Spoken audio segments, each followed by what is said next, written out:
एक गांव में एक बूढ़े सेठ जी होते हैं और सेठ जी की एक दिन मौत हो जाती है। क्या हो जाती है? मौत हो जाती है। अब पीछे अंतिम संस्कार किया जाता है, भोज भंडारा हो जाता है, सब लोग घर पे आते हैं ना, तो वहां के जो गांव के पंच होते हैं ना, वो बैठते हैं और उनकी जो वसीयत लिखी गई है ना, विल पर, वो खोली जाती है।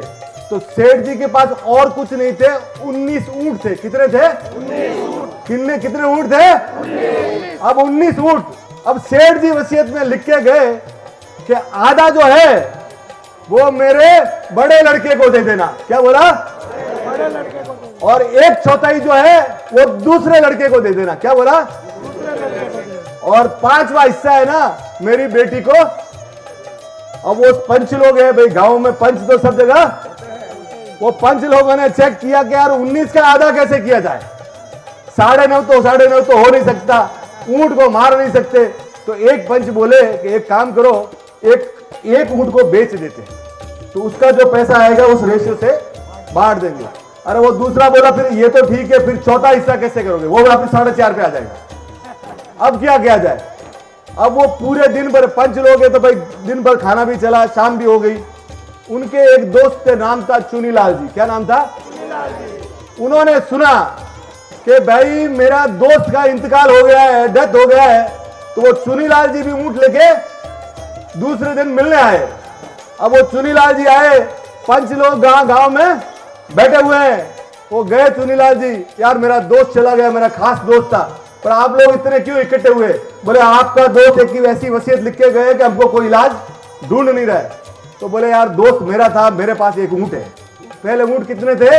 19। एक और डाल दिया, कितना हो गया? 20। बोले अभी बांट दो तुम लोग। अब 20 का आधा किया तो कितना हुआ? 10। तो पहले बड़े लड़के को 10 पकड़ा दिया। दूसरा आया कि भाई इसका कितना हिस्सा है कि 1/4, तो दूसरे को पकड़ा दिया 5। तीसरे को भी बेन थी, उसका 5वां हिस्सा, उसका कितना हुआ? 4। तो 19 के 19। अब तुम्हारा काम भी हो गया, मैं मेरा ऊंट भी ले लेता हूं। तुम्हारा काम भी हो गया, जो तुमसे बट नहीं रहा था वो मैंने बांट दिया, और तुम्हारा काम भी होगा, मेरा ऊंट मैंने। तो ये महाराज साहब जो कहते हैं ना आपको, शरीर के 5 तत्व हैं, 5 ज्ञानेंद्रियां हैं, 5 कर्मेंद्रियां हैं और 4 अंतःकरण। ये टोटल कितने हुए? 19। पर इनके अंदर जब तक आदिनाथ या राम नहीं आता है ना, तब पूरा 20। तो जब तक है ना साहब, वो दिखता नहीं पर होता सब कुछ है। इसलिए जीवन में परमात्मा की चरण आप पकड़ के रखना, वही आपको। और दूसरा है ना, सबसे बड़ा संदेश, एक दोस्त चुनीलाल जैसा रखना जो अपने जाने के बाद भी अपने परिवार को संभाले। तो जीवन में है ना, एक जिंदगी है ना आई मिली है, सच्चे दोस्तों को अपने पास रखना। 2 बात कहते तो सुन लेना। Thank you boss, thank you.